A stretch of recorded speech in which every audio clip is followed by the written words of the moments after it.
This is the Big O Show. This is the Big O Show.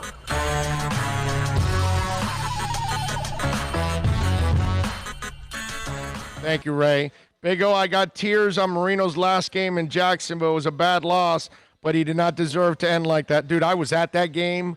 You know, I was a beat guy in those days, and I covered that game, and I drove up to that game. Cheap-ass QAM wouldn't pay for me to go there, but I chose to drive up there myself. I said, get me the credential. I'll drive up to cover the game and then drive back. And so I went up and covered the game and came back. I felt like crying, but I was too pissed at Jimmy. That's all. I was so pissed at Jimmy in those days because he did everything in his power to hurt Marino and hurt himself and the team in the process. He did not help himself or the team, but he thought he was the smartest guy in the room.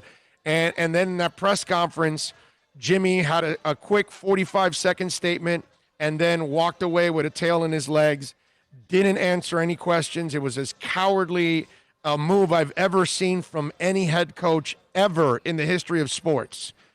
Jimmy Johnson owns the most cowardly move ever by a head coach in South Florida history. 62-7, and he didn't have the balls to stand there and take the questions of something, a mess he created. Okay? And that pissed me off because Marino took every question. He even got pissed at Deuces Rogers. Anybody remember Deuces Rogers? Deuces had he had an awkward question. I forgot what it was. And Marino snapped at him because Marino was pissed at that moment. He was 62-7. That's the way he's going out, and he's not happy about that. And I know that Deuces had, I forgot what was the question. And I felt bad for Deuces because Marino ripped him. But Marino answered all the questions like he normally does. He was a man. And even though it wasn't his fault, and I know that he had the injuries and all that stuff going on, but I got to tell you that I wanted to cry, but I was so pissed that I couldn't cry. Okay? Julius 305, thank you, my man, sending in a super chat here in the final moment.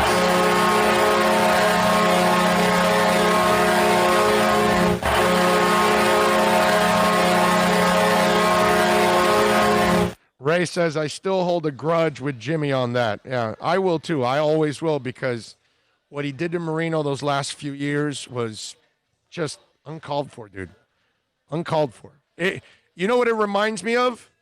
Ditka Walter Payton. Ditka never ended up forgiving himself for giving Fridge the ball and scoring that touchdown when he should have given it to Walter.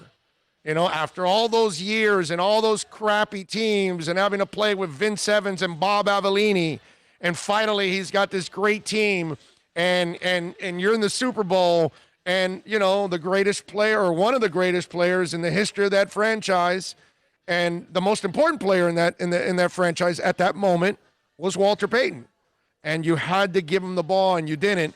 And to this day, Ditka regrets that he made the wrong decision. I don't know if Jimmy has any regrets on how he mishandled Marino's career. At least I give Ditka credit that he admitted, I was wrong. I screwed up. I had to give Walter the ball there at that moment and not go with the gimmick that we created. Because it was a gimmick. Now, it was an effective gimmick because the dude's 300 pounds. How are you going to stop him on a 1-yard line?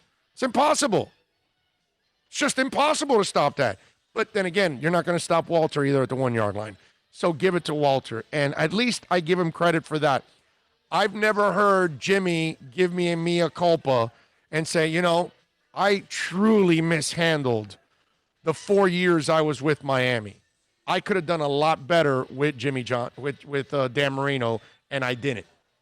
I've never heard him take responsibility for that. I don't know if he ever will. Like I told you, right?